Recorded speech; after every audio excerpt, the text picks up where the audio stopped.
Thanks for checking in. Today's video is about all love being conditional. I'll be straight to the point on this one. Mutual respect is an absolute must in all interactions with others. The other condition is that the other person is safe, sane, and reasonable. You should never be around somebody that you fear for your health or safety. For long-term relationships of any kind, such as friends, family, coworkers, or romantic partners, you need a lot more than base common respect. Loyalty is number one. If there is a problem in this area, you're with the wrong person and you know it. Find somebody that you can be best friends with, somebody you laugh with, somebody you trust, somebody that feels the same way about you. Don't pretend. Watch the body language, the eyes, the actions, the ability to tell the truth. Another major component is that you both absolutely have to laugh. As for red flags, pay very close attention to people that degrade others, especially those that the person might think are beneath them. Also, take note of anybody that displays the inability to apologize for their own wrongdoings. And finally, the presence of arrogance should tell you everything you need to know. You control who comes in and out of your life. Don't take this responsibility lightly. I know everybody understands what I'm talking about here. So, I'm not going further on the obvious nature of a good relationship. This will surely be multiple lessons on detachment of the wrong people before you find somebody suitable and mutually interested. If you finally get what you want, be grateful for it and put in the responsible, loving actions. Gratitude and love are what keeps your frequency in the relationship long term. Both partners have to want to be there energetically, which means the truth deep down aligns with desire. Something else that needs to be kept in check are addictions. Nobody is required to work through major issues like this with you, and most people won't. So, if you don't want to drop them, you know what you'll find? People who enable your addiction. But addictions block your blessings. They are walking negative energy that needs nothing more than a serious perspective change.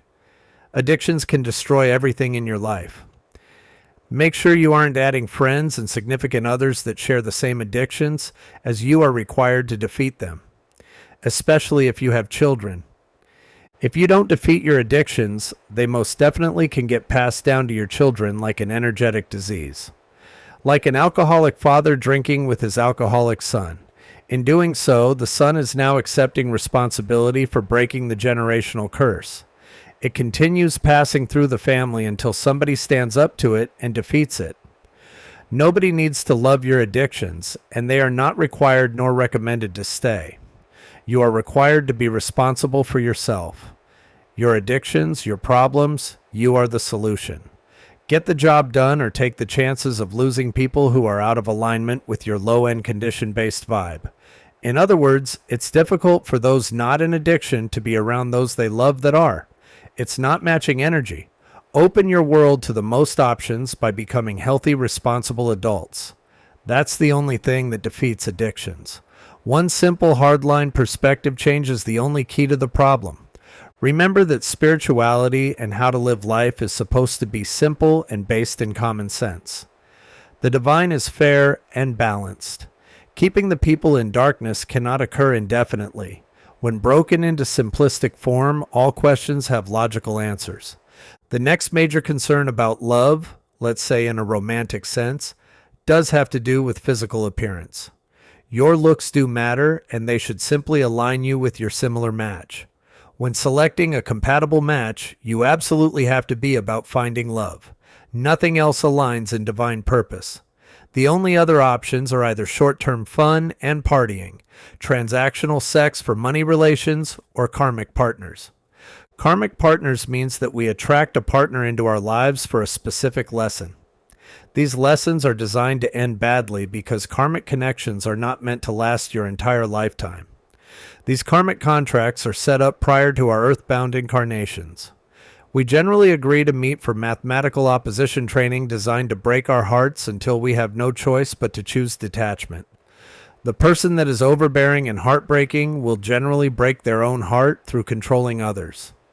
If you are controlling, especially if it is being done covertly, you have a problem that needs to get fixed in therapy. It is very important that you tell them the absolute truth in order for you to actually heal. Next would have to be the odd love me for me mentality.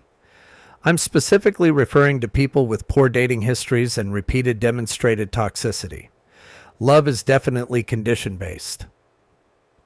Loving me for me is the marry a prince and ride off on a unicorn type thinking. A magical land where the person is allowed to act like a child that can run around doing whatever they want in your relationship with no accountability nor reciprocity. This leads me to finish with the following example, none other than the highly toxic Marilyn Monroe quote. I'm selfish, impatient, and a little insecure. I make mistakes, I'm out of control, and at times hard to handle. But if you can't handle me at my worst, then you sure as hell don't deserve me at my best. This statement is 1000% toxic. You are not here on this planet to accept anybody that feels as though it is your responsibility to deal with their hard-to-handle, out-of-control selfishness. Nobody needs to tolerate somebody at their worst. That's called codependency. Leave these toxic people alone so they can find their self-imposed high-value relationships. Also, anybody that labels themselves high value is of no real value whatsoever. That statement tells you everything you need to know. It's self-proclaimed better than others. Let me translate this quote for you. It says she doesn't bring anything to the table. She is the table to which you should grovel due to her mere existence and unmatched beauty and sexuality. Oh boy, once her best shows up. Wow. That dangling carrot of sex that you can get from literally plenty of the 4 billion other women on the planet will be worth all the abuse, toleration, and absolute hell of a life she's prepared to provide for you. Here's the best part. You even get to pay for it. Don't get yourself into a situation like this. You will most likely learn the hard way if you're so inclined. Instead, you should call out disorders like this when you see it clearly, by removing yourself from the equation. You don't have to put up with anybody's BS, and you shouldn't. For men specifically, there are approximately 4 billion women on the planet, none of which are worth being a footstool for. No woman is hotter than toxicity. That comes with losing half of your hard-earned savings that nobody helped you with, possible STDs that she won't tell you about, and an alimony or child support bill in your future. You'll pay up while you watch your little angel take your money to go out and party with other guys. When the irresponsibility eventually drains your money from her bank account, she just might think that you are willing to tolerate her return. In fact, many will look down on you and expect you to be open to a reconciliation. That's right, even after she's partied and traveled your money away, she may come calling to see if you're still a sucker. I sincerely hope that you are more intelligent than that.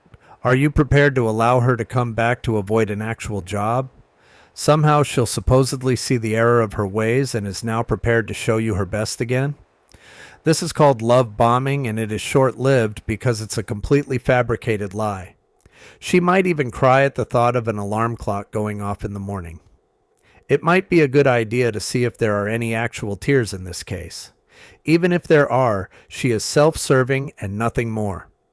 I assure you there is no love available for you from a toxic person. You will not love it into existence or help her find it. That is not your job. That is codependency. Allowing her back in will not end well for you. In this instance, it is cheaper to pay a reasonable fee for a hooker up front than pay half of your life savings for sex. This is a transactional relationship not based in love. Don't fall for it. Pull the money and free rent away and you'll see the truth more often than not.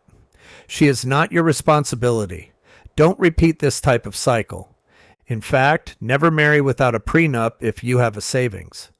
It doesn't matter what reason is used. Think about it this way.